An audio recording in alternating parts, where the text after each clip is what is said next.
And happy Hanukkah. It so happens we're a little early this year, but Michelle and I are going to be in Hawaii when Hanukkah begins, and we agreed that it's never too soon to enjoy some latkes and jelly donuts. This is our second Hanukkah party today, but in the spirit of the holiday, the White House kitchen has not run out of oil.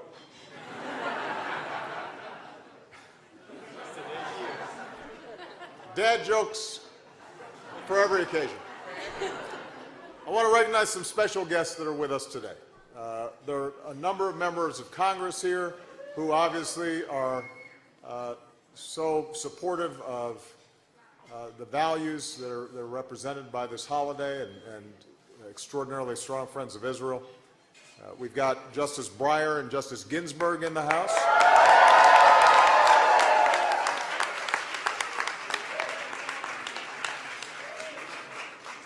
We've got one of the country's finest jurists who I happen to have nominated to the Supreme Court and who's going to continue to serve our country with distinction as the Chief Judge on the D.C. Circuit.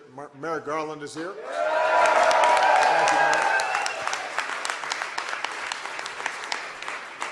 Our wonderful and outstanding and tireless Secretary of the Treasury, Jack Lew, is here. As is our U.S. Trade Representative and former BBYO President, Mike Froman. And I want to give it up for our outstanding musical guest, 613, who just did an amazing performance for Michelle and I of a Hamilton remix talking about the Maccabees and the president and menorahs, and it was good. If you ever have a chance to get the mixtape, you should buy it. Now, this is the 8th year that Michelle and I have hosted this little gathering, and over the years we've welcomed Jewish Supreme Court justices, cabinet secretaries, members of Congress. We celebrated Alan Gross's return from captivity in Cuba. We got to celebrate a once-in-70,000-year event, Thanksgiving, where we lit the menorah. That was a turkey-shaped menorah, in case you forgot. We got it. So, this is a White House tradition that we are proud to carry on. It gives us a lot of nakas. If I pronounced that right, then that was a Hanukkah miracle. Tonight we come together for the final time to tell a familiar story. So familiar that even we Gentiles know it. But as many times as we tell it, this 2,000-year-old tale never gets old. In every generation, we take heart from the Maccabees' struggle against tyranny, their fight to live in peace and practice their religion in peace. We teach our children that even in our darkest moments, a stubborn flame of hope flickers and miracles are possible. That spirit, 2 millennia ago, inspired America's founders. 2 centuries ago, they proclaimed a new nation where citizens could speak and assemble and worship as they wished. George Washington himself was said to have been stirred by the lights of Hanukkah after seeing a soldier seek the warmth of a menorah in the snows of Valley Forge. And years later, Washington wrote that timeless letter we have on display today in the White House. I hope you saw it when you walked in. Washington assured the Jews of Newport, Rhode Island, that the United States gives to bigotry no sanction, to persecution no assistance. He went on to write that all that is required of those who live under the nation's protection is that they be good citizens. It's easy sometimes to take these fundamental freedoms for granted, but they too are miraculous. They too have to be nurtured and safeguarded.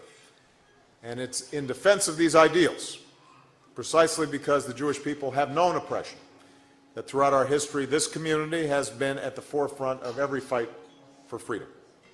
It's why Jews marched in Selma, why they mobilized after Stonewall, why synagogues have opened their doors to refugees, why Jewish leaders have spoken out against all forms of hatred.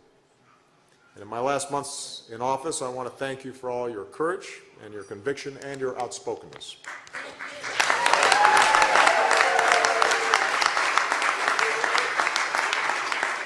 The story of this community and the work you continue to do to repair the world forever reminds us to have faith that there are brighter days ahead. The menorah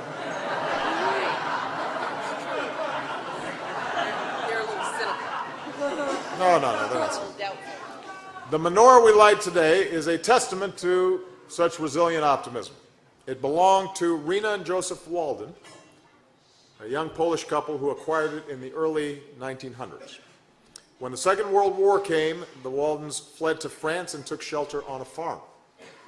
And they hid their Jewishness, including their magnificent menorah, entrusting it to a courageous neighbor. But one Hanukkah, they retrieved their menorah and lit it behind locked doors and covered windows. That same week, the Nazis raided their neighbor's house and burned it to the ground. Of all the Walden's family treasures, only this menorah survived. A few years later, the Waldens moved to Israel, where their son, Raphael, met a young woman named Ziva Perez, the only daughter of one of Israel's founding fathers and greatest statesmen. And I had the honor to go to Jerusalem earlier this year to bid farewell to my dear friend Shimon Peres and reaffirm the commitment of the United States to the State of Israel. We could not be more honored to have Shimon's son, Chemi, his grandson Guy, and his granddaughter Mika here with us tonight.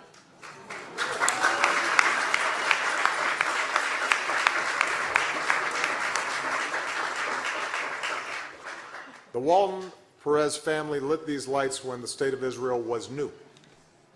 They've blazed it in the months after the Yom Kippur War and the Camp David Accords. And tonight, Kemi and Mika will light this amazing heirloom in the White House. And as they do, we hope all of you draw strength from the divine spark in Shimon Peres, whose miraculous life taught us that faith and moral vision can triumph over all adversity. I hope it inspires us to rededicate ourselves to upholding the freedoms we hold dear at home and around the world, that we are able to see those who are not like us and recognize their dignity, not just those who are similar to us. I hope it inspires us to continue to work for peace, even when it is hard, perhaps especially when it is hard.